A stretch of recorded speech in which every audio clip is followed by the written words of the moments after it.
All right. Shout out to the fam, man. Appreciate y'all being in this episode of the Pelican Post Game Report. Much love to the flock Pelicans, man. Making it pop, man, and having a great win, man. We're coming at you kind of late on this episode of the Pelican Post Game Report, man. I'm Big Q. We got DC chiming in on this stream, man. Big ups to the fam. Excellent win. Excellent win for the Pels tonight, man. All I can say, man, is that we handled the business tonight against a quality four in the Clippers. They played well on the road, great defense, man. Right, right, Maul. That's right. That's right, brother. That's how you drive. That's how you drive. That's Let me see if I can find that, man. What's they driving, boy? Yeah, that's how you drive, man. I'm gonna have to find that and play that one, man, because that's DC a wire to wire finish, man. From start to finish, the Pelicans play a complete game, man. And in the great words of Will Smith,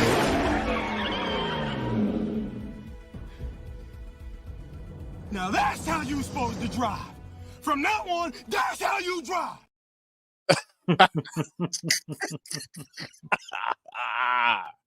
all right, that's how you drive. All right, so shout out to the fam, man, Pels, man. To get a great win, man. Great win by our Pelicans tonight, man. They showed out, man. Zion had some struggles, man, a little early, but he kept in there, man, and they were able to get a solid win against the Clippers, man. I'm so proud of the Pelicans, man. Great win on the road. Great tone setting win going into the season. The Pelicans improve. They get 30 wins, fam. 30 and 21 our Pelicans are. They're 15 and 11 on the road and getting a win against the Clippers in the building where you only have 5 losses. They play really well there, and the Pelicans went in there. Great defense. They played really solid defense. And so many people play great defense. Dyson Daniels was special. Love what he did tonight.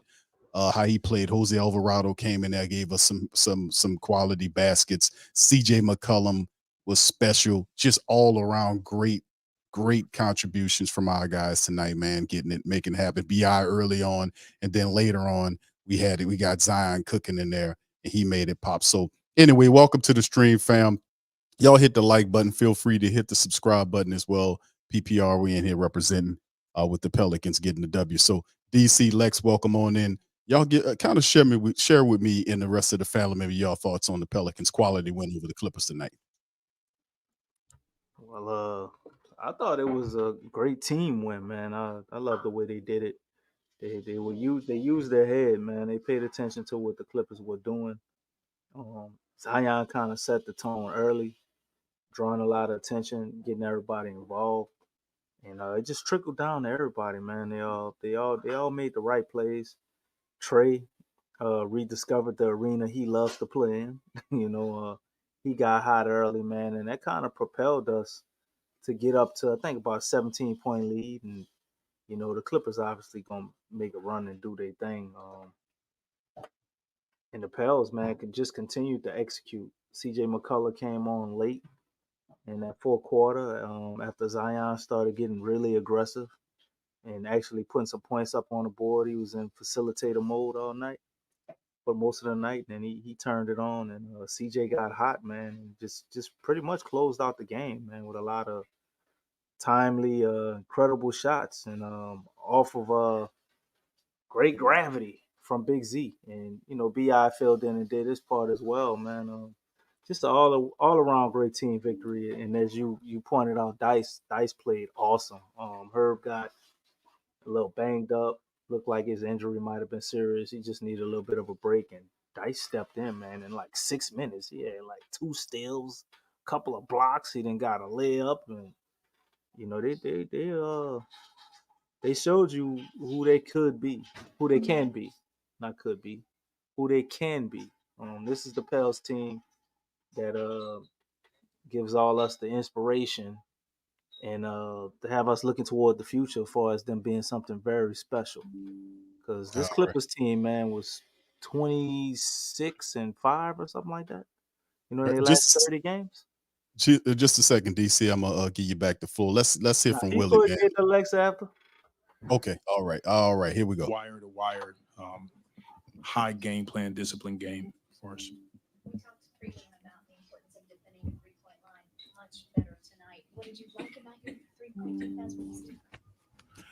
I like the fact that we were aggressive, we were physical, and we contested all their shots. We finished possessions. They're a good team. They're one of the best in the league for a reason. They're sound defensively. They got a ton of guys that can come in and hurt you on the offensive side of the ball. So Herb was great, Dyson, BI, Z, across the board, JV, CJ, Larry. And like I told the team, this was a true character win against a worthy opponent. Started that game, finding a lot of his teammates. Second half, took over the score. Just what do you think about his overall night? I love his patience. He did a great job finding his teammates. He missed some easy buckets at the basket that he would normally make, but he just stayed with it. And eventually you could see him start to get into a bit of a rhythm in the second half, and we just continued to go to him. Yeah, did you guys come into tonight thinking we want him to initiate more, or was that just how the game went? We did, and we do. As we're figuring out our team, we're a really good offensive team to start games when we give the ball to Z. And then now BI is getting open shots, CJ is getting open shots, and they got to take them. And then as the game progresses, Brandon will get it, CJ will get it. They'll run some pick and roll. We'll run some sets for them. But Z does a great job of setting the table for us early. This is something we've been talking about for a while, not wanting to win him as the point guard even this year. Was there something specific you guys saw that made you want to start leaning in that direction more? Yeah, it was harder for teams to help when he has the ball. You got to make some choices. Are you going to help off CJ? Are you going to help off Brandon? Herb is shooting the ball really well, and when he doesn't have it, they can clog the lane a bit more. Those are the things that we saw. Just the defensive efforts tonight, Herb, Dyson, holding Kawhi and PG the way you guys did. Just what did you see on that end that allowed you to be so successful? Those guys were dominant defensively, and that's what they're capable of doing. Dice and Herb switching screens, physical, blocking shots, igniting our break. Two young perimeter players that defensively they can pretty much guard anybody in the league, in my opinion. Going back to see how much does having kind of that chemistry with CJ that he's developed kind of make it even tougher to defend him when he's running the point guard, to be able to, if you double him, find CJ the way he did a couple of times tonight? It's tough, man. It is tough. When he drives with the force that he does, the defense collapses, and you got CJ, Trey, BI, whomever else. And, what we all love about Z is his ability to make the pass on time, on target, and is right in the pocket, and guys are ready to load and shoot, or they're shot faking, driving, we're respacing, and we're playing from there.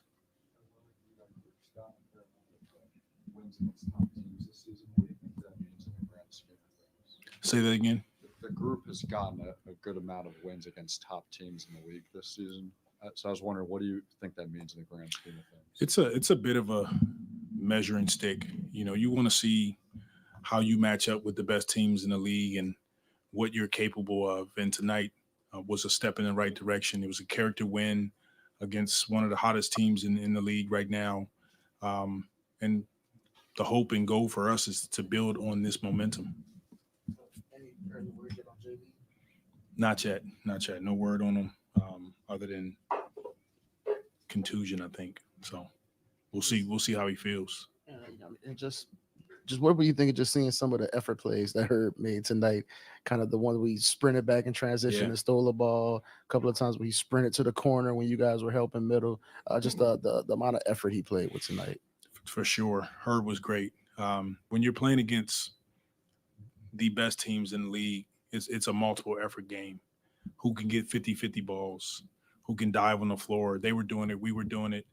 And when we come out on the winning side of that, it gives us opportunities to win games. And Herb, there's no quit in him. I don't care if you think he's out of the play. He's going to continue to fight and try to do something to help make winning plays, and that's what he does.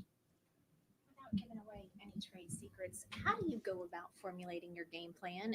Do you all start as a group together? Do you start individually and then get input from others? In terms of putting together your game plan. What game plan? For your For the game matchup. Oh,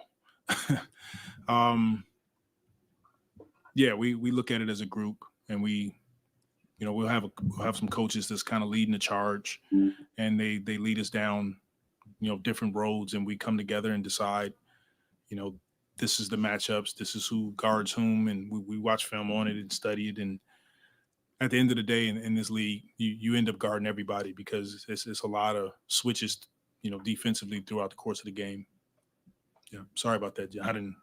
I wasn't clear. Yeah. I'm sorry. All right, thank you. All right, Willie, man. All right, so fam, listen, this was fantastic. We're gonna bring Lex in momentarily, man, but I just wanted to run over some stat. I want to stat prattle right quick like Mickey does. But on except coherently.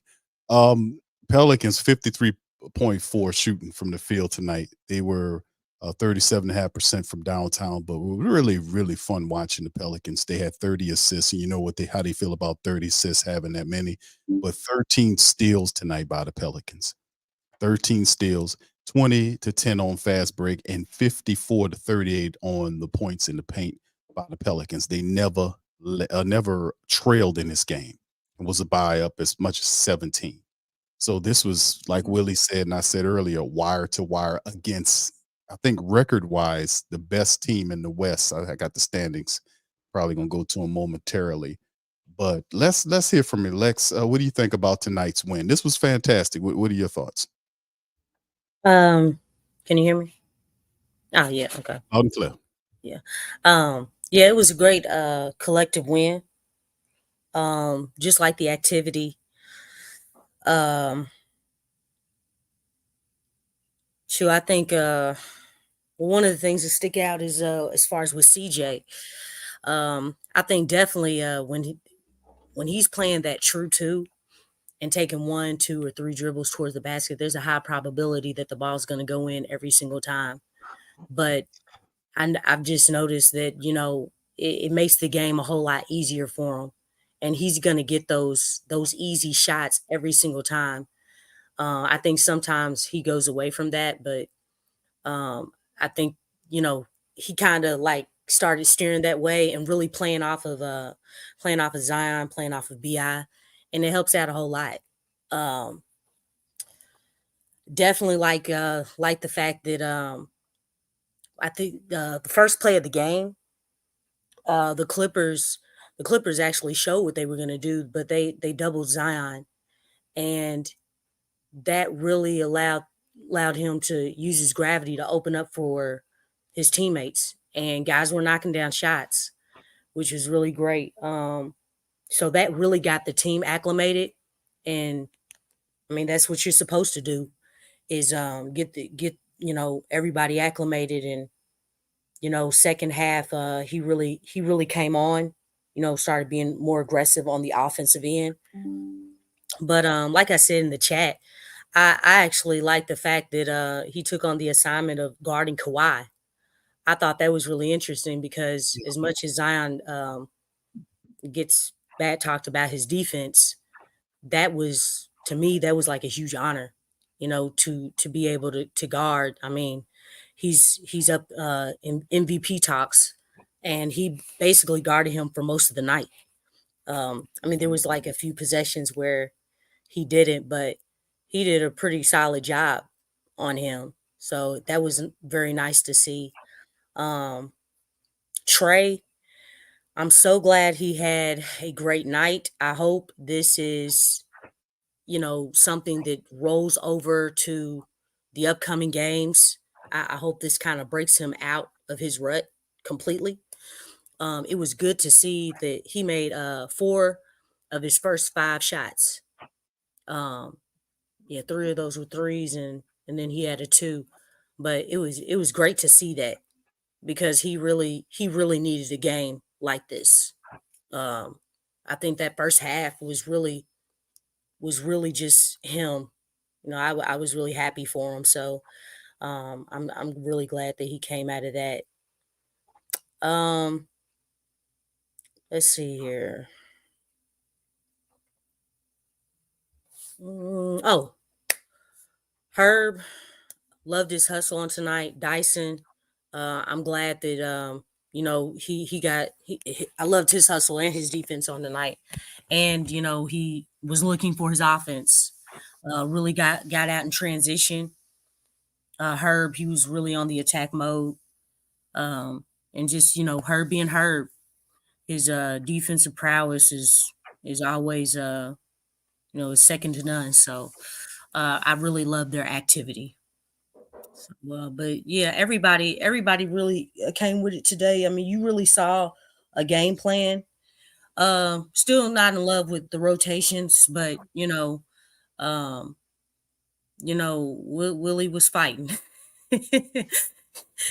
He was fighting himself, and as far as his tendencies, but it was good to see that the game plan was really solid on tonight. And I'm glad, just the adjustments were made correctly, for the most part. Yeah, Lexxah, I got to give it to you, man. I mean, tonight, man, this is what we talk about. Like the Pelicans, you made mention of the Zion Williamson taking the challenge against Leonard. The Pelicans have a quality win against, watching a national crowd seeing the Pelicans perform. And that's a bit of a change versus what we usually see. We'll play some of our other games, and we do our thing, but when we get in front of the crowd, we have these letdowns. This kind of put the Pelicans on the We got map. an opportunity on Friday. That's right. We got Oh yeah, I hope they Bron- thinking about that in-season game because it's yes. still on my mind. Well, I ain't letting that go. we played the Lakers since the end season game, I think, and we beat them. Okay, and we Yeah. still mad.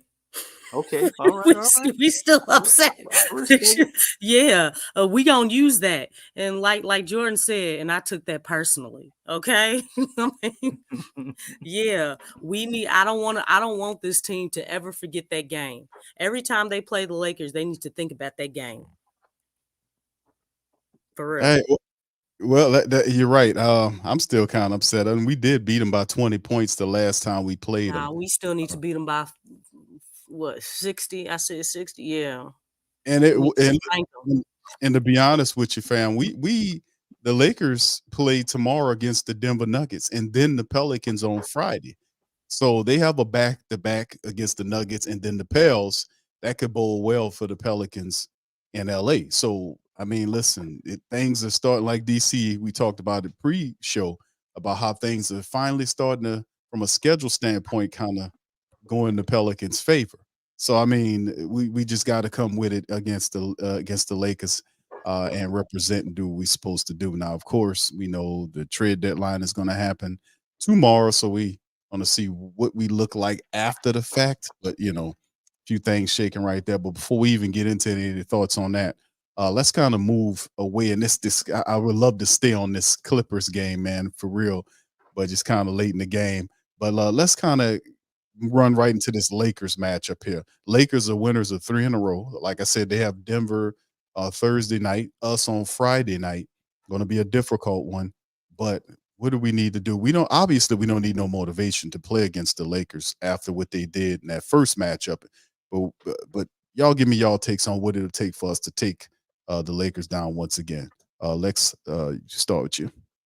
I'll be pissed off.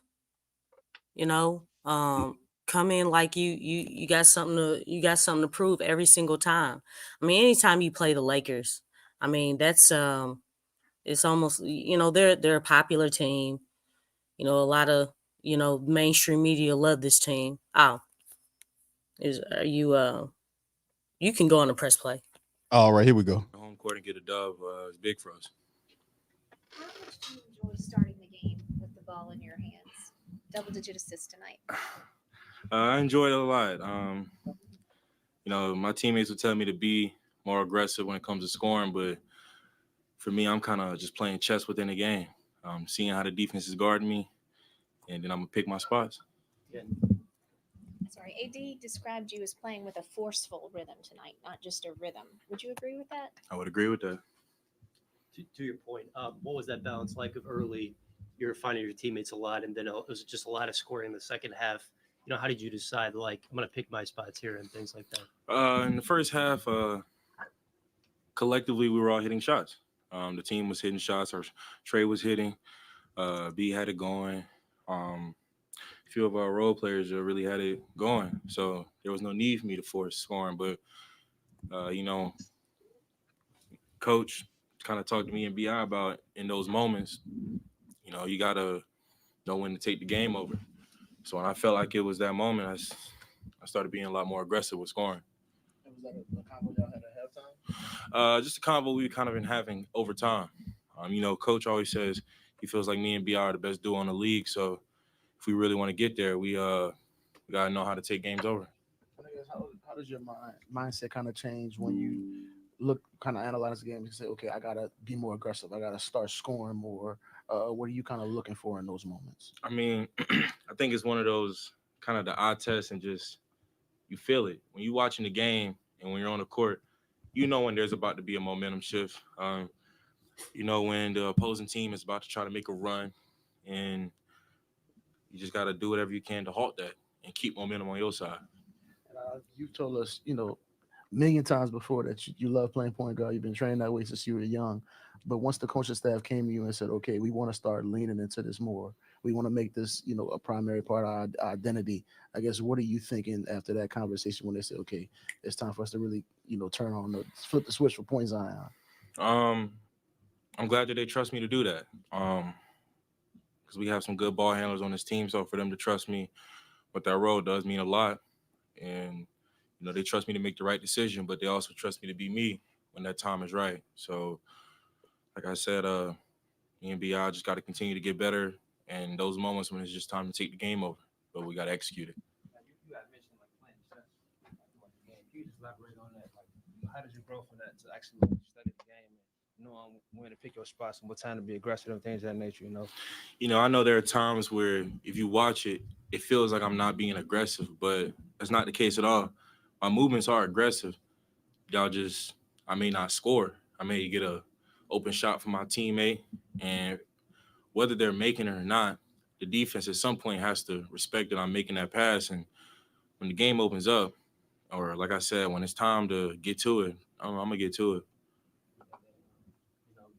You and BI, how important is that, that collaboration with you guys, what I'm saying? Like just being two young, guys in this league, how important is that to have that type of player with you as you guys develop? I mean, it's amazing playing on the court with BI. That dude's amazing. I mean, he does a lot of stuff where it looks like a tough shot, but for him, that's just another practice shot. And we just kind of know when each of us is in a rhythm and it's like, nah, you got it. And some nights B will be like, nah, Z, you got it. So, yeah, our chemistry is growing because we've been playing on the court a lot more together. And when you kind of get into that aggressive mindset, how much does it kind of make it easier for you that you have CJ as that outlet? There was a few times where they sent the double, you kicked it to CJ, and he hits the open three. Yeah, it's kind of one of those pick your poison. I'll kind of tell CJ, Hawk, Trey, whoever it is on the court, stay right there. So if they send a double team, then I'm going to make the right play and kick it out to my shooter. But if they stay on the shooter, then I can go one-on-one. No problem. You guys have a great night. All right. Shout out to Zion, man, putting in that work tonight, man. Like Willie gave him some credit, man, because Zion, to be honest with you, struggled early on, but he stayed with it, man. He stayed with it. And man, BI was That's fantastic. out there within the game. You heard him. Yes. Yeah, he, man, let me tell you, bro, they was just BI was fantastic, man. And then CJ was doing his thing too. CJ hit some really back-breaking shots that really took game out, man. Right. But he go Trey, fam. And you guys certainly handled your own business tonight. What was that matchup like for y'all, and what got you going? I would just say, let's start set the tone. Herb Jones set the tone defensively, like he always does. And, he makes it tough on their opposing guys. So I think it's really a credit to him. We come in, our second unit, we're supposed to push the pace, defend at a high level. and really just change the pace of the game. So I think when Herb sets the tone like that, it makes it a lot easier for us. The INZ had more assists than the rest of the team combined.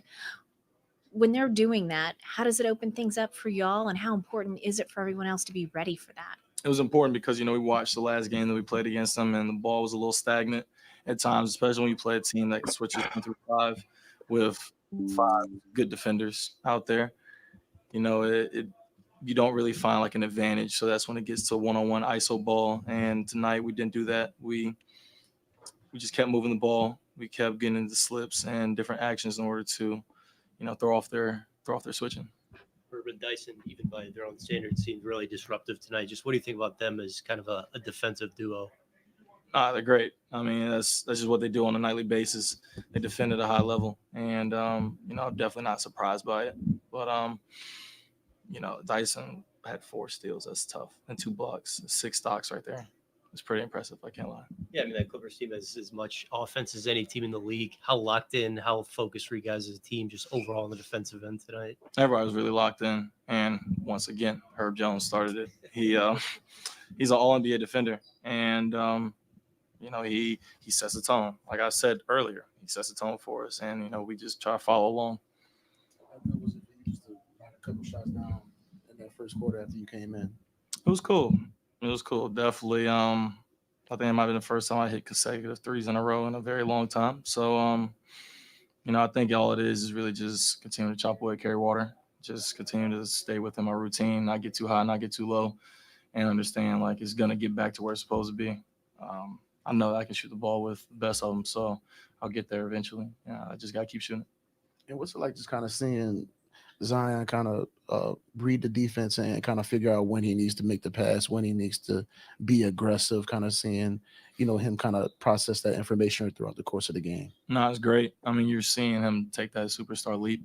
A lot of guys come into the league that have that power and that, offensive prowess that they don't really have to pass too often. And they just, get to their buckets and stuff like that. They make that offensive leap when they start getting their teammates involved, because then guys have to be a lot closer to their man. So now you have a lot more space to attack. And so I think he's really figuring that out. He's starting to direct the offense. There's been a lot of times where he's told me, just go high slot. Like he'll be in the middle of the play, like pointing me to the high slot, because he knows they're not going to help as much. And if they do, it'll be a 3. So you can just see his maturation process as the season progresses.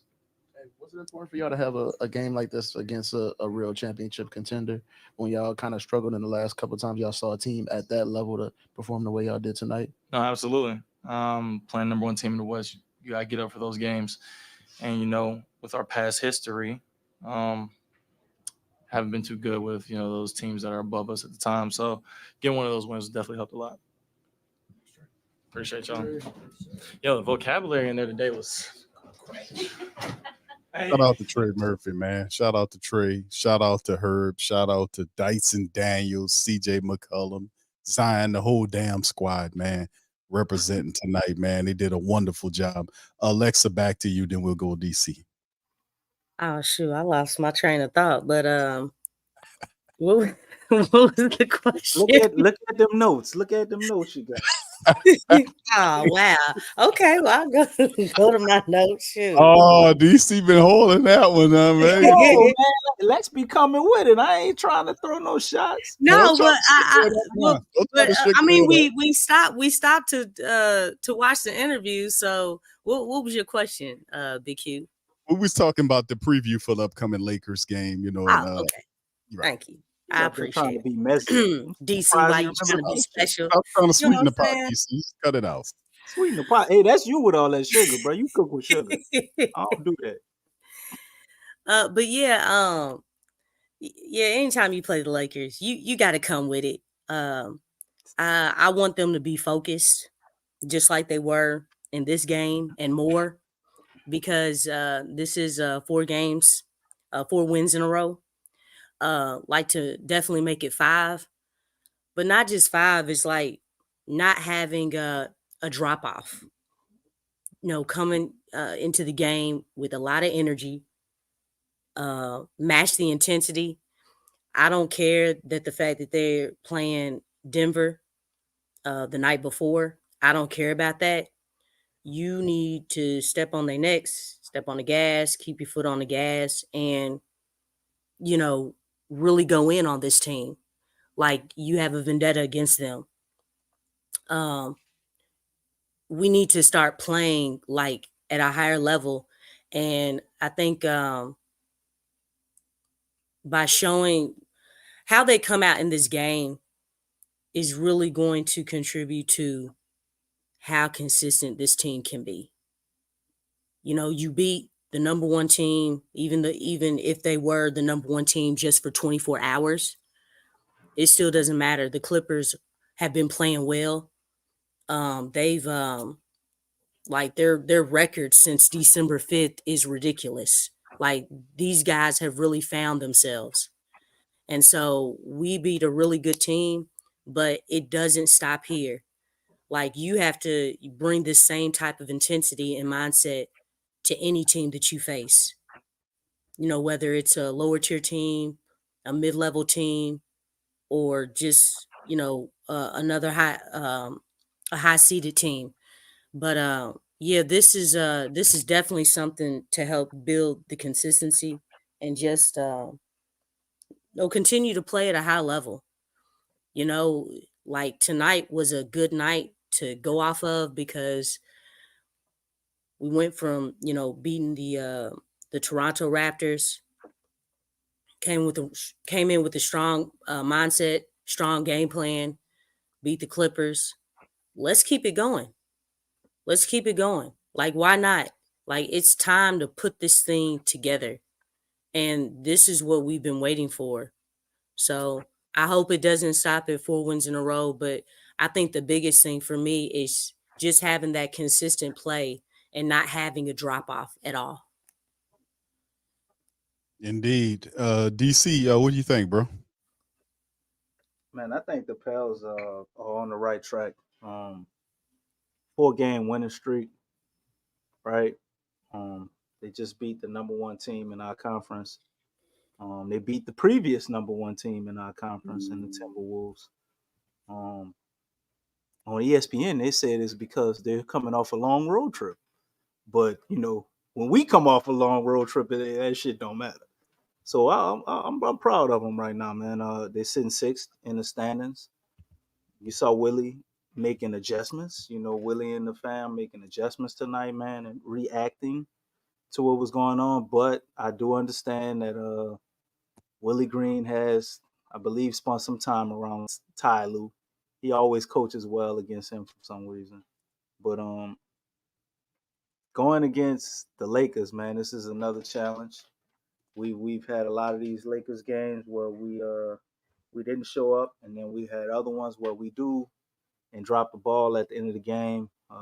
One such player is on our team that caused us the L from the Lakers, and Mr. Matt Ryan.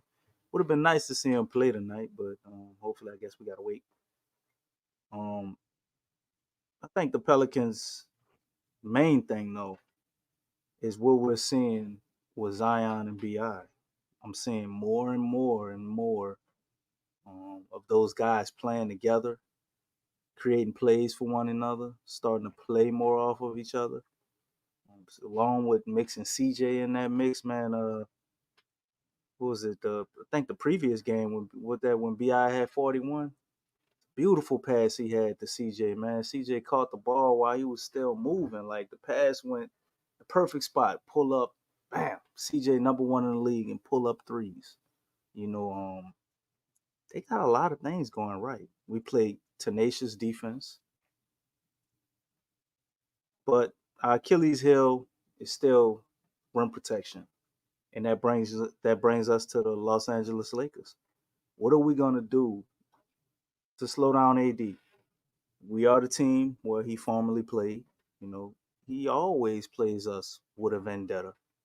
You know, we call him Mr. Glass and all the stuff about him being injured. And those things are true and very funny. You know, what they call him, what Charles Barkley call that boy, man? Street Clothes Davis. Street Clothes Davis. They had another acronym for AD and all of that. Day-to-day Davis. You know what I'm saying? But when he's out there, man, the dude is a problem. And we know LeBron presents a whole nother challenge as well. They're on a 3-game winning streak. Like Lex said, they're coming off of playing the reigning champs, but ain't none of that gonna matter. They always get up to play the Pels. So will we rise up to the challenge? Will we remember that 40-point ass whooping we took in the in-season tournament and show up? But I think if we can see any variation of what we saw tonight, because that game when Zion hit the game winner against the Spurs, I thought that was a light bulb moment for him. And I'm hoping that the 41-point game for BI was a light bulb moment of shooting more threes. And if those two things are true, man, I think we might be finally witnessing them kind of turn that corner to them beating teams that they're supposed to beat. And at the very least, showing up and competing against the top teams in the league. Playing the top teams in the league, obviously you're not going to win all them games. But there's no excuse to show up and lose by 20. That can't happen. And I don't think that'll happen with the Lakers. But we got our work cut out for us with them, because in order to beat the Lakers, man, we got to find a way to slow down AD. We cannot let them dominate the paint, man. You already know going into this game, the foul calls are going to the Lakers. We know this. I see the mentality of the Pels. They try to get the whistle. They argue with the ref. They kind of finding that balance of not arguing too much and playing their game and playing through the contact and still making shots, even though we all know they get fouled. There ain't no way in hell BI should have had one damn free throw tonight. Come on, man. Zion, they definitely always leave a lot on the table for him. But we still finding ways to play through that so that they're adjusting.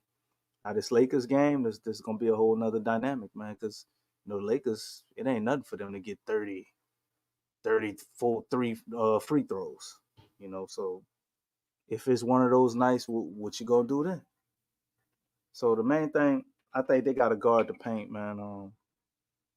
Big V might be banged up, and Larry wasn't doing a great job of that tonight, in my opinion, in the second half. So we really got to have a good game plan, man, to cover up our deficiencies there.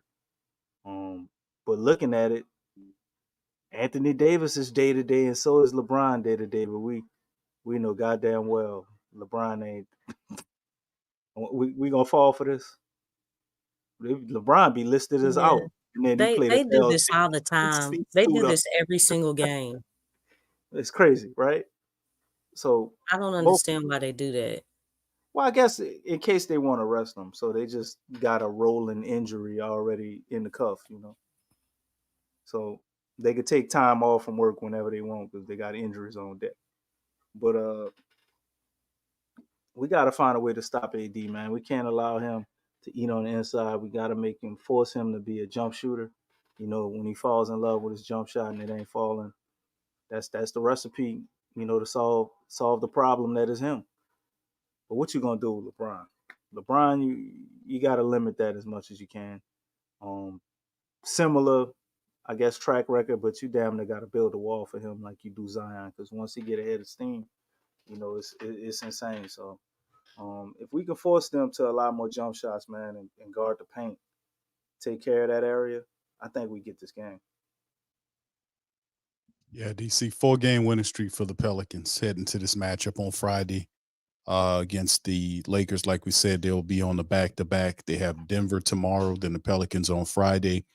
And Pelicans, if the Pelicans bring their A game, man, and play with some semblance of what they did tonight, they could get the win. It's not, unbelievable that they can't beat the Lakers. The Lakers are not world beaters. They've won 3 in a row, and they've been looking pretty solid as of late. But they're a beatable team, especially how the Pelicans have been playing. If we can kind of just take what we have here and manufacture and bring most of this stuff that we played with tonight into that game, we can very well beat them. And then we have Portland and then Memphis after that. So the Pelicans, at the end of the day, they could push this streak up to seven games before they come back home against the Wizards. Yeah. So Still shooting for 10, Big Q. Hey, I'm with you, Lex. That's a solid That's what number. I said on the last show. I'm like, why not? It's a Why solid. not? We gotta have an all-star break before that, Lex. Oh Yeah, shoot. that's all Well, right. I mean, still though. I mean, It's gonna be enough. It's time to lock it up, man. It's time to. It's been stagnant for a long time. For most of the season, just really trying to elevate. We gotta elevate, man. Cause So we gotta spread our wings and fly, right? you know what? I feel you, one love, man. There you go.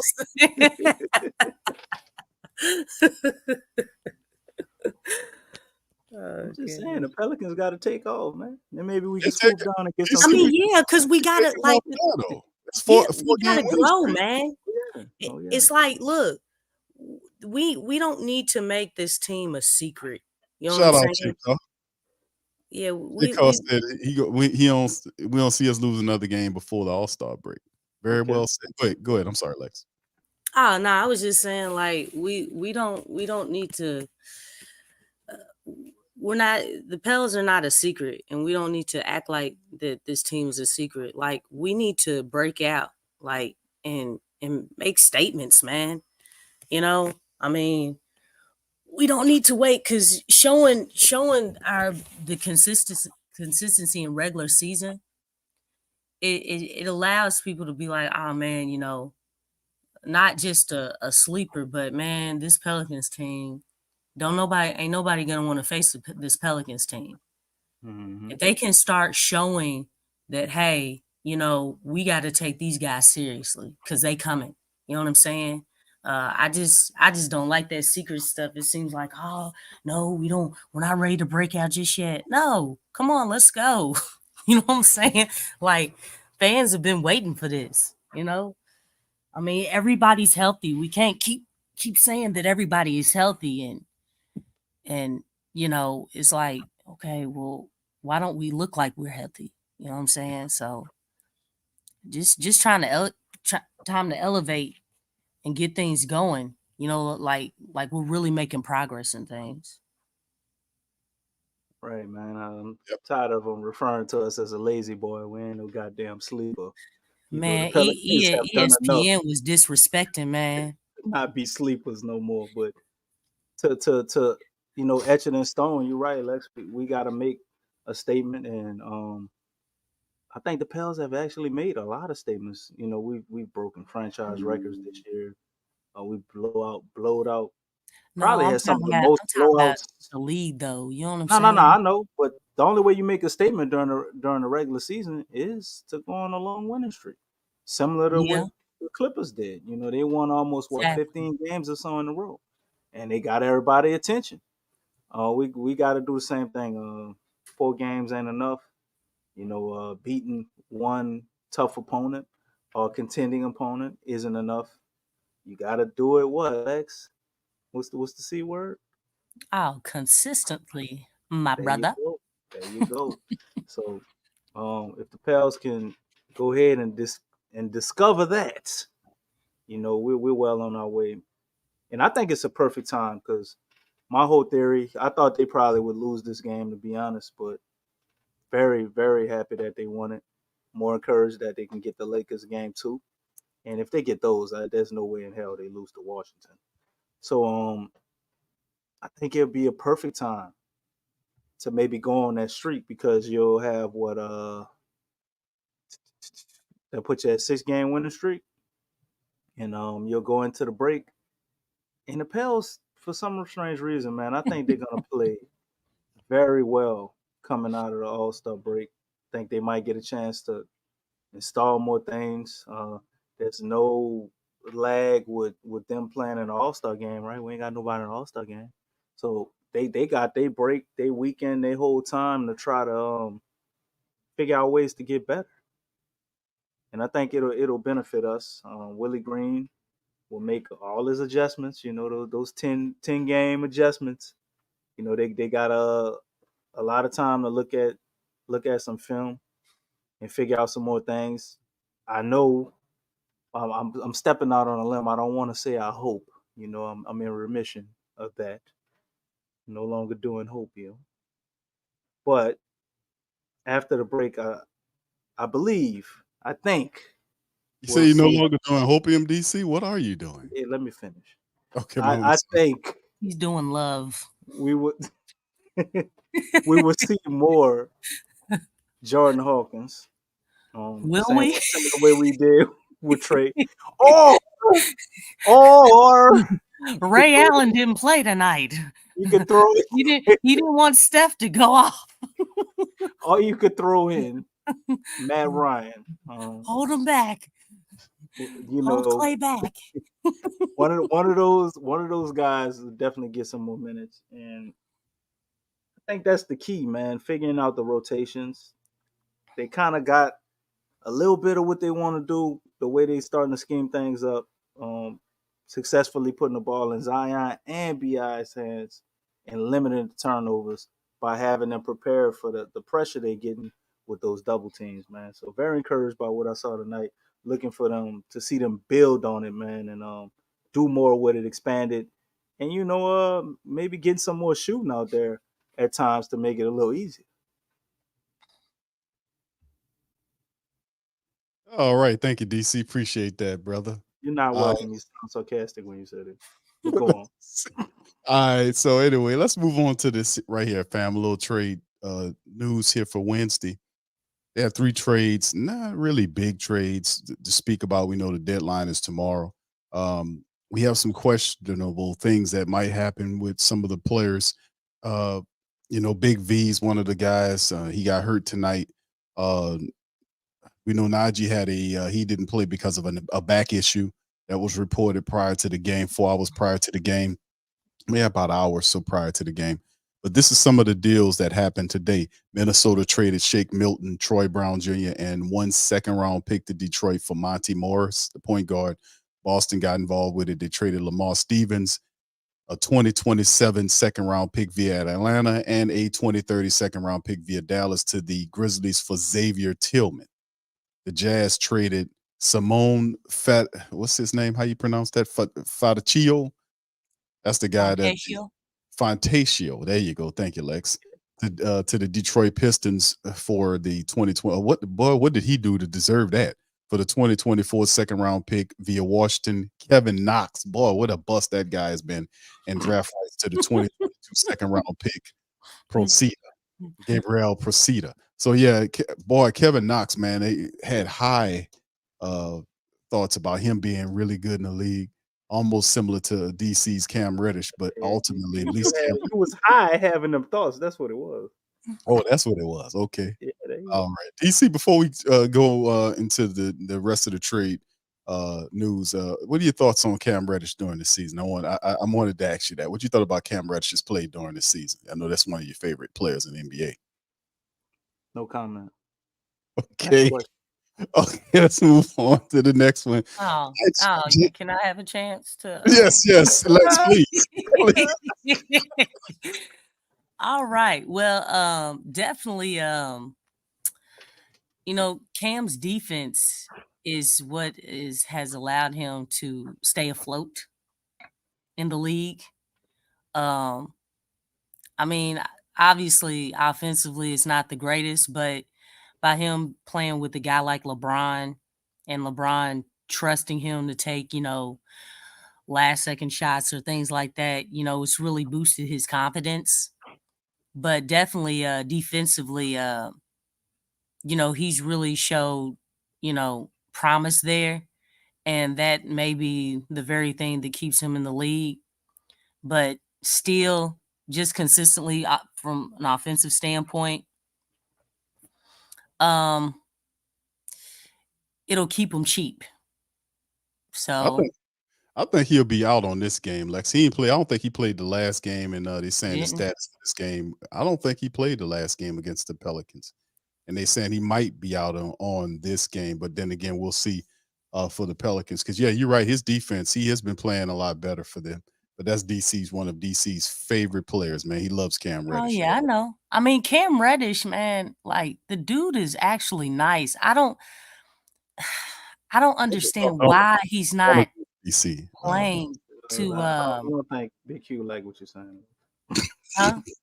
Nah, I'm saying like it's just weird. Like I don't understand where his game went. Like, Anthony Edwards. Anthony Mhm. Edwards gave Cam Reddish a lot of props. He said that they asked him, I want to say they asked him in high school, who is the most talented person that you played against? He said Cam. He said, man, that dude gave me problems. He He, gave our whole squad problems. It's like, Lex, so he ain't mean Cam Whitmore. no. Okay, I'm just joke. You know, it's a lot Oh, of you are Cams so out there. funny. Oh Oh, yeah. Oh, you are so funny. You know we talking about Cam Reddish, but I mean, I was actually shocked that he said him because the way you looking at Cam Reddish right now, you wouldn't think that it's like, are you sure? Because I think a lot of people were kind of shocked that he said that, but I don't know. I don't understand what's going on with his game, man. Because I mean, the dude he does have a nice game. Sometimes I think it might be his confidence is killing him right now. I mean, he's just really short of the confidence part. yeah, that's a part of it. Cause yeah, I mess with DC, but Cam Reddish was a good prospect coming out of college, man. He was a baller, man, and it just like you said, that confidence is a big part of the game and scheme too.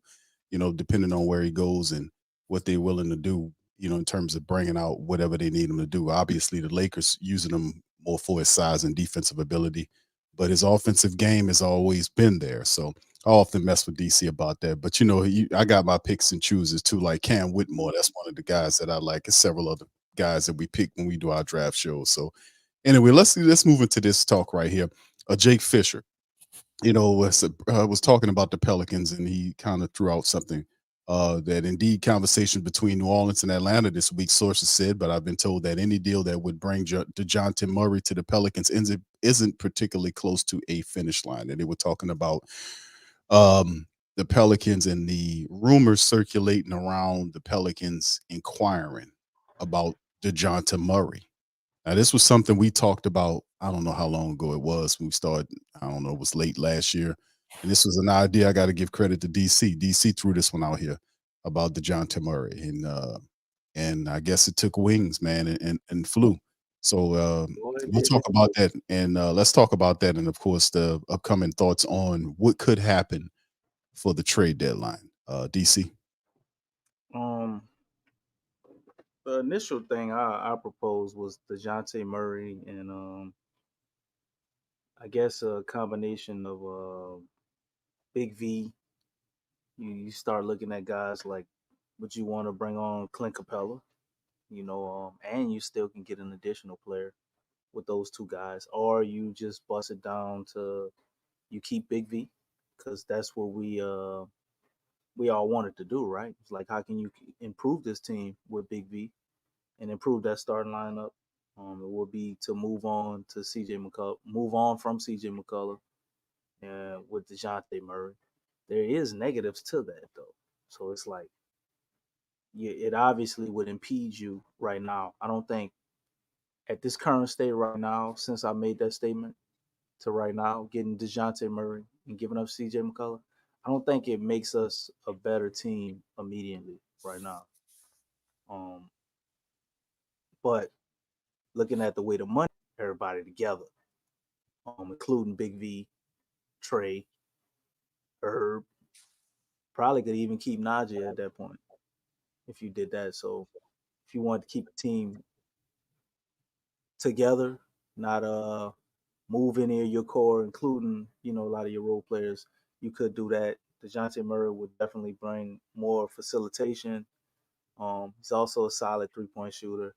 I think him being a bad defender is a little bit skewed because he's playing on Atlanta, and if you just go look at Atlanta's defensive statistics since Trey Young has got there, they're all horrible without DeJounte Murray. So is his lack of defense a lot to do with system they playing in?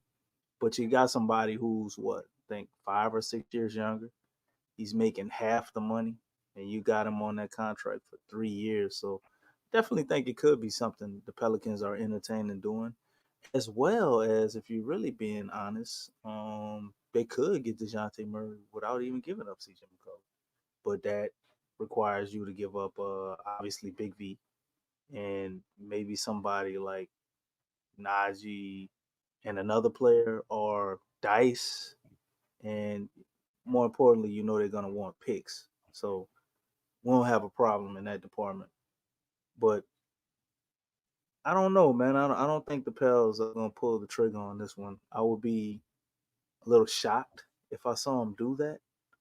But I think moving to the future, this could actually be something that'll work out very well. But just like when we got CJ, it's still it's like a learning period, man. I think it'll set you back in the current from the way you're playing. But who knows, man? Could figure it out quickly. But you got a dude who's 6'5", very tenacious on D. You have him out there with Herb Jones as spurts. So if you don't give up Dice, could you imagine him Dice and Herb? You got a dude who actually has offense, but can be very tenacious defensively as well. So I think it's a good guy to look at, and they really just trying to give him away for nothing. Seems like them just trying to get rid of him. He's not having the best year, but I mean he's in Atlanta, man. To me, Trey Young is, I guess, kind of similar in a way to Luka Doncic, in they kind of limit other guys that have, I guess, skill sets at least remotely close to theirs. Look what Jalen Brunson did when he got from up under Luca. Trying to think who else went to Atlanta. I know I'm missing somebody that was with Atlanta and got from over there and played pretty solid. So I think DeJounte Murray could easily revert back to what he did with the Spurs. But my only, I guess, knock on him or have me looking at it like, is just him off ball, man. What we would lose that we've been able to get with CJ the way he's playing off ball, man. But I definitely like DeJounte Murray, and I think for the future of the Pelicans franchise, this would be somebody you would want to get if you could get him without giving up too much. Yeah, it's a wonderful idea, DC. I don't know if it'll work. I know this is just them inquiring about what they want for him, but I mean he's fantastic, man. I mean he'll run he plays both guard positions. He operates as a point Point guard. guard. He could distribute the ball over 5 assists, and some of his best. I think what was it for? He doing that with Trey Young too. 5 assists, man, with Trey Young. Right. When That's he was difficult. right, exactly. And one of his better years, DC, with the Spurs, he was averaging over 7 assists, 7.1 to be precise, and he's shooting right now 37% flat for Atlanta. It's not setting the world on fire, but it's actually, but like I said, he's a big guard that can play the positions, and it definitely makes the Pelicans a very interesting unit. But let's talk big man. Let's go to the big man side of things. That seems where the Pelicans want to reside. Let's get some calls on that. Lex, tell me what you think about it. For your feel right now with Valanciunas right now. And I had this discussion with my father the other day. We were talking about the Valanciunas, and there is nothing going on in terms of them looking to sign him that we've heard from, unless they're keeping it under wraps. But of course, we know most people want Val to stay because he's played really well. But the Pelicans haven't exhibited that. So give me your thoughts on which big man that you think the Pelicans. I heard somebody I think Fisher threw out something about Isaiah Stewart, but I think Isaiah Stewart is hurt right now. I have to look that up. But what are you thinking on some of this trade news? That's a little big man right there. Yes, he undersized. Well, like I was saying, I mean, to trade JV, it's going to be a huge opportunity cost. I don't think a lot of people are thinking about the give and take. Like, yes, we'll, if we do trade him, we'll get a defensive, shot blocker, a guy who runs the floor very well.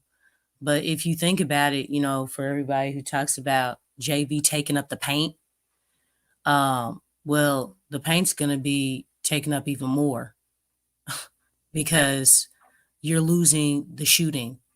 You're losing 15, 20, and even from 30 from Jonas, which is what he provides. I've said many a times that like it depends on how you use JV. JV's he's actually been used more correct, this season than any of the in all the years that we've had him here. And it's kind of weird how all of a sudden, the Pels are using him correctly, and he's up on the trading block. You got to get rid But of him. huh? I say you're using him right now. You got to get rid of him. Yeah. So is that what we doing with some other people? You know what I'm saying? Because, yeah.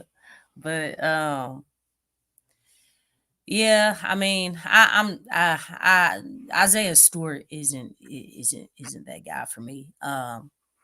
If anybody, I know a lot of people were interested in Nick Claxton. I've heard that name consistently for some years now. But he's been made available for trade. Like I said on last show, and he's making like $8 million right now. But obviously he's 20, right? Yeah, he's hoping for that type of, and I think maybe another reason why the Pels want to get rid of JV or trade him is because of the age, getting because having youth, in any position is a big deal. So but I really think Claxton will probably be feasible if that trade does go through. I think I did want to say on DeJounte real quick is that I think in that system with Atlanta, it's really different, and kind of in a lot of ways it's similar to how when John Collins was there. John Collins, he was improving his game, but like you were saying, DC, I think Trey Young, because he's just so ball dominant, it kind of dumbs other players down who are really trying to have an impact on the game. Mm-hmm. And I think that's kind of like what happened, because John Collins was getting his shot together. But, you got to think, when DeJounte was with the Spurs, he was handling the rock. He was running point. And he gave the Pels problems. Like, he was that guy distributing basically what, kind of like what Trey was doing. But if we did trade for him, I think he would actually have the opportunity to run point because, to have a little bit of, what he did with the Spurs. But at the same time, he could definitely play off ball. So, because obviously the point Zion, it really works. And I think having opportunities to play the 2 and the 1, because that's what they're doing anyway. We see a lot of our players right now handling the rock. It's not just point Zion. And so he would actually have that opportunity because that's been the whole game plan like all season. So I don't know. I think if we going back to the big, I just want to point that out. But going back to the bigs, I would want to get some height. That small ball type big man. I'm not we already have Larry Nance. Now, unless we're giving up Larry Nance for somebody. Stewart, I think you probably would have to swap Nance. Yeah, so if we did that, I would want to get height. You can't teach height, man. You really can't. And not only that, if you look at what the Celtics just did, they just picked up Xavier Tillman. Well, guess what? They recognized a problem when the Pels were playing them. What problem was that? They were getting beat up down low. That's the only the only reason why we didn't win that game is because we didn't continue to go down low. They couldn't do anything with the Pels. So they went out and got a big man. You know what I'm saying? Legitimate, to beef up their front court. And that was a really good move. That was a really good move because they didn't need a big time, big man. You know what I'm saying? They just needed someone who was solid enough to hold their own down there. But I don't know. We just gotta. I really like JV, man. I really do. I like to keep them. But if they've already made up their mind, which it really sounds like they have, but we won't know until tomorrow, right? So Right. Not necessarily. You talking about the Pelicans here, so we could very well not trade JV and then still not sign him. yeah. I Yeah. mean, the thing is, then you're the losing out because there haven't been any talks as far as keeping them, right? Exactly.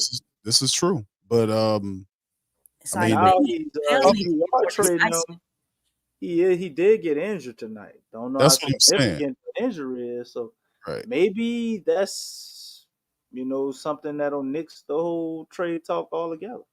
And hopefully it ain't nothing serious. But DC, even if he This is even if he was involved in trade talk, and if they had a deal set for Why would he play? Valanciunas, why would he be playing? Right. So something Well, else is maybe to keep, because I think whatever, if the Pels do anything, I think they're kind of trying to keep things on the low. If you're sitting him down, it's going to be obvious to everyone.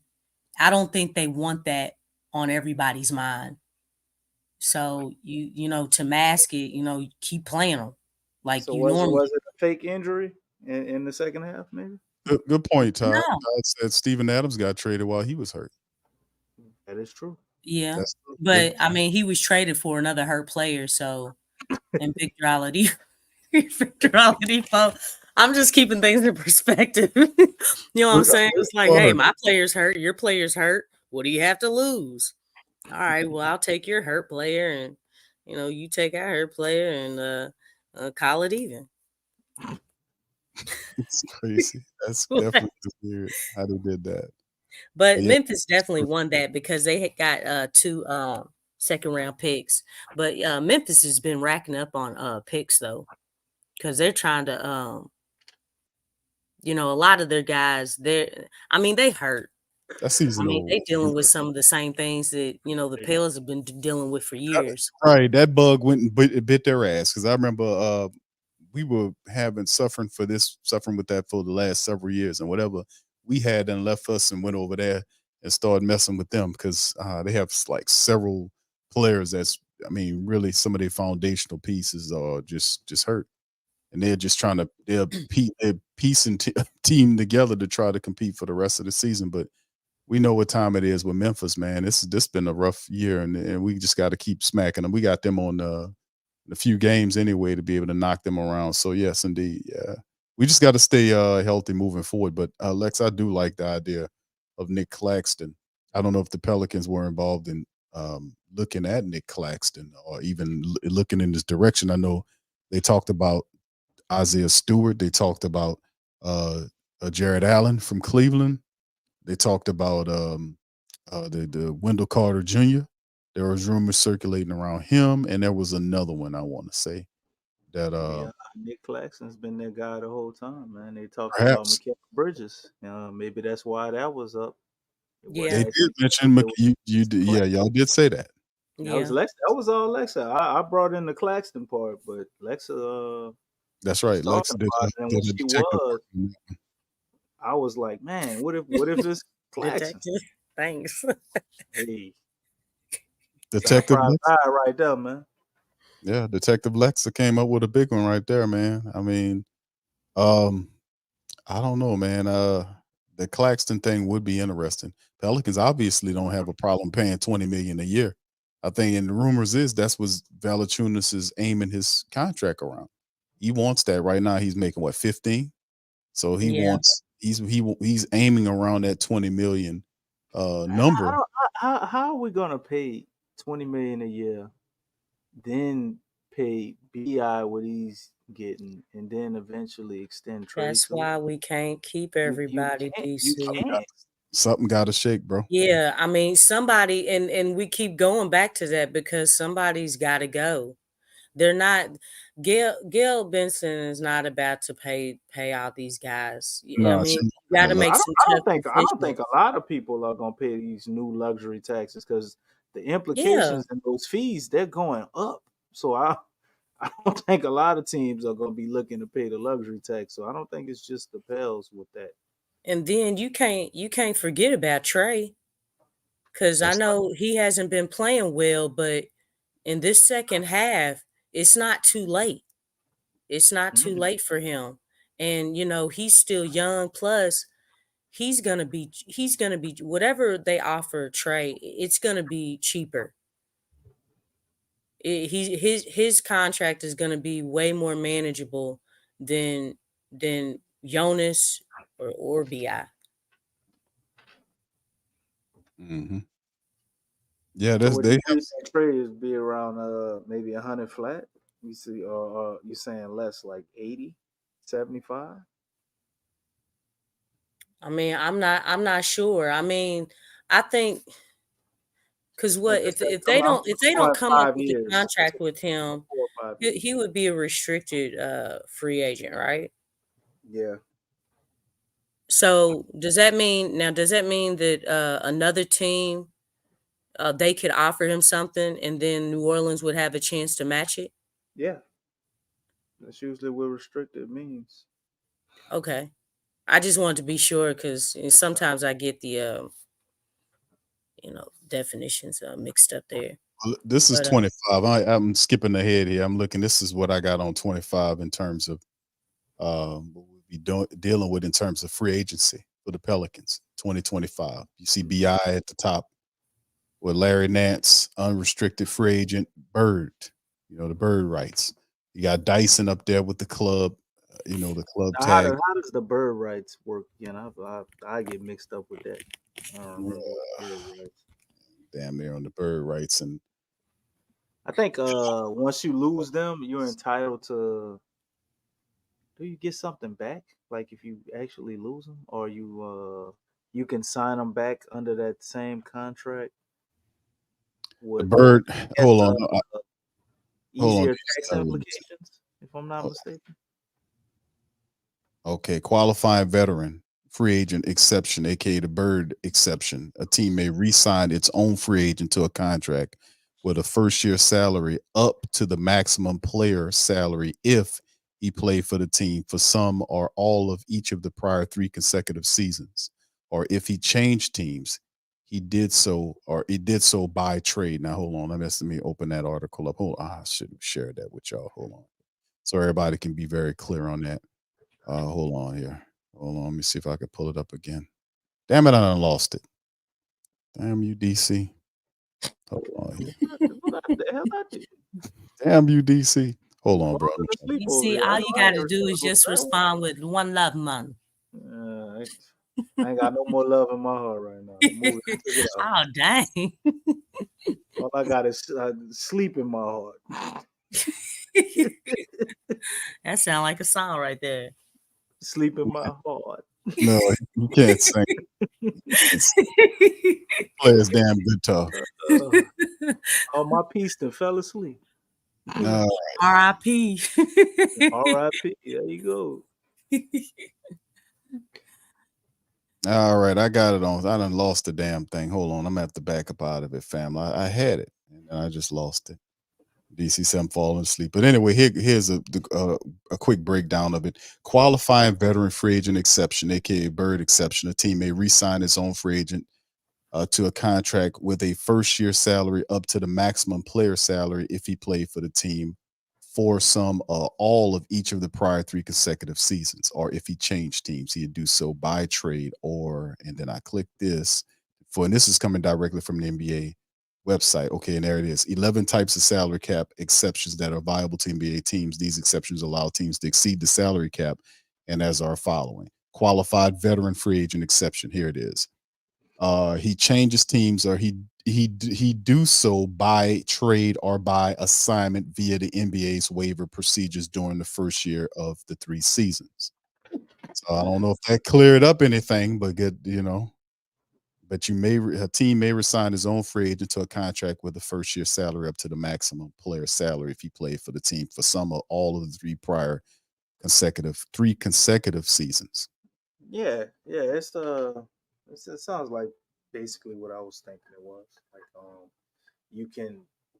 you have a chance to sign that player back. Sounds like ducking the tax implications for at least that 1 year or something. Because they say you could sign them. Well, that's a different one, DC. That you talking about the early bird exception, which is team may resign its own free agent to a contract with a first year salary up to the greater of 175% of the player's salary in the last season of his prior contract. Then they got a B exception here. That mean a B part of that paragraph is 105% of the average salary for the prior season if he played for the team for some or all of each of the prior 2 consecutive seasons. Or if he changed teams, he did so by trade or by assignment via the NBA's waiver procedures. A contract signed using the early bird exception must be at least 2 seasons, not including any option year. Then it's the 9 bird, which a team may resign its own free agent who is neither a bird nor an early bird player to a contract with a first year salary up to greater of 120% of the player's salary in the last season of its prior contract, 120% of the player's applicable minimum salary for the current season, or C, if the player is restricted free agent, his qualifying offer amount. So bird exception, early bird, and 9 bird. Those 3 exceptions. And of course, they go to the other stuff here, DC.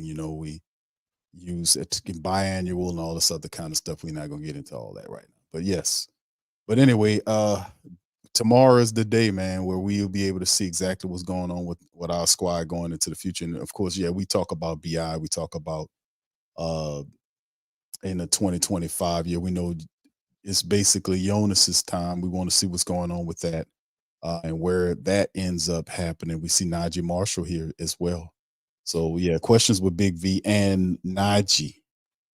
It'll be interesting. Boy, I just love how Najee been playing this season and Val's been playing. I hate to break it up, but like y'all elegantly placed it out there, you can't keep everybody. And some tough decisions have to be made, man. So we'll see what the Pelicans do tomorrow, man. We being selfish, man. You're denying Najee the chance to ball. Well, I mean, if you look at the better teams in the league or top tier teams, they've been better than the Pels for the most part as far as the way that they've been playing. But even they're making changes to their rosters, and they have a solid roster. So, I mean, in order to win in this league, you got to be proactive. That's why you can't fall in love with players, because it's like the goal is to try to win. I mean, it's a business. And I think sometimes, with the Pels, I think they're really trying to push, we're a family and different things like that. That's great, but it's still a business.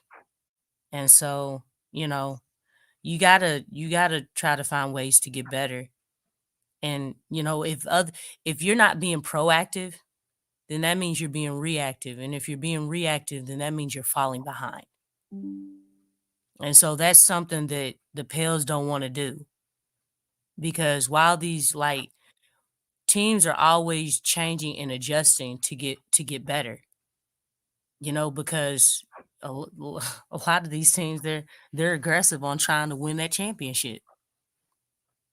It's so again, it's almost like, well, what are the Pels trying to do? And if you ask a fan, it's like, oh, I want to win a championship. You know what I'm saying? Now, obviously, I don't think it'll happen this year, but the goal is to really make progress and make strides to that goal. You know, because I feel like that time is now. Like it's time to make moves because you know look at the West right now. I mean, there's like what, like well before tonight, but there was like 4 teams tied for first place in the West. Look at the little group that we're in. You know what I'm saying? Like look at how close these games are. I mean, it's just it's not a huge gap. What that right there tells me that it's open to anybody. Like the Pels really actually have a chance, and it's like, look, don't look down like, oh, you know, we'll get it next year. Ah, you know, we'll get it the year after that. Oh, you know, no, we'll look at 3 years down the road.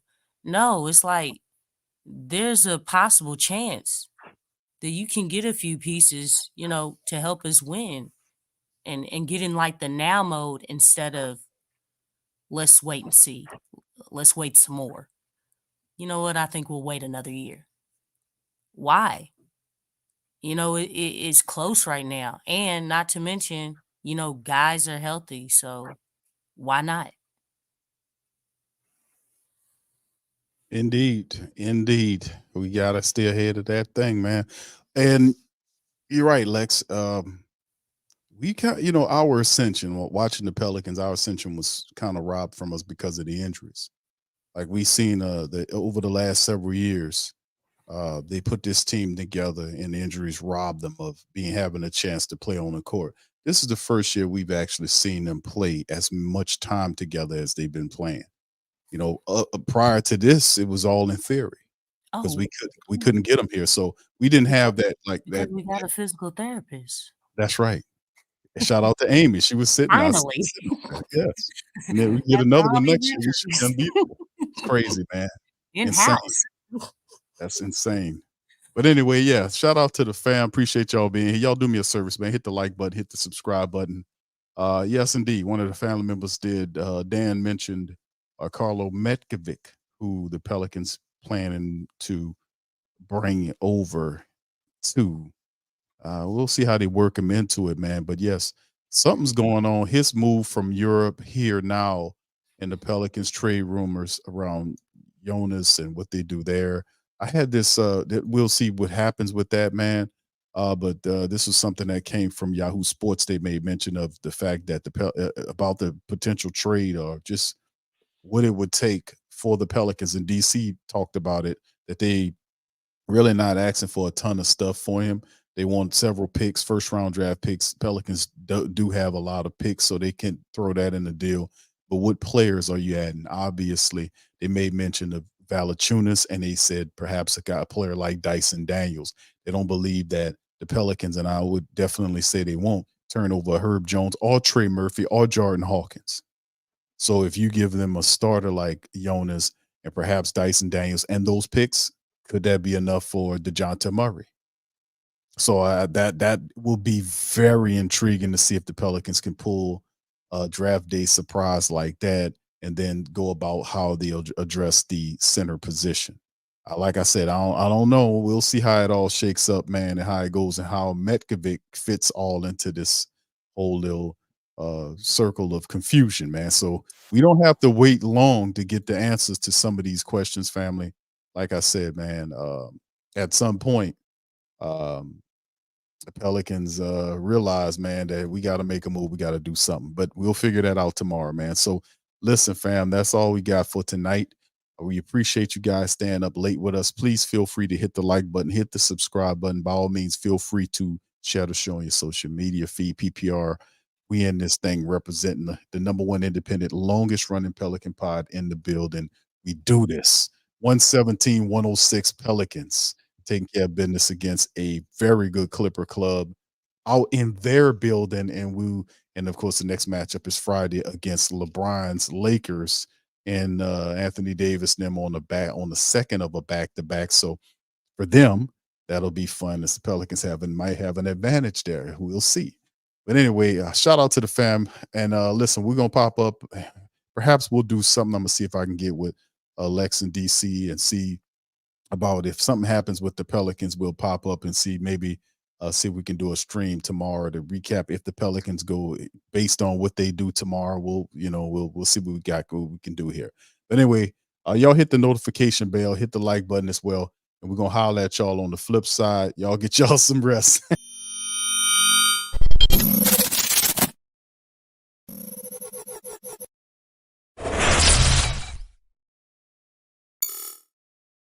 TheWhoThatDaily.com. That's right, TheWhoThatDaily.com. Your one-stop shop for everything New Orleans Saints, New Orleans Pelicans, LSU Tigers, even the top flight boxing news. So if you're a Who That and you're looking for a place to stay up on your team, TheWhoThatDaily.com is your site. TheWhoThatDaily.com for the sport Who That in all of us. That's right, the Pro Shop is the platform store where you can go and buy all the latest merch to support the platform. Available at the Pro Shops, we have dozens of hundreds of products available for you and your family. Unisex tees for men and women, hoodies and sweatshirts, tank tops, kids and baby items, long sleeve tees, mugs, pillows, wall art, bath bedding, face masks, phone cases, stickers, bags, fanny packs, socks, hats, and many other items. Please feel free to check out the Pro Shops. The link is in the description section below. And remember, it helps the platform.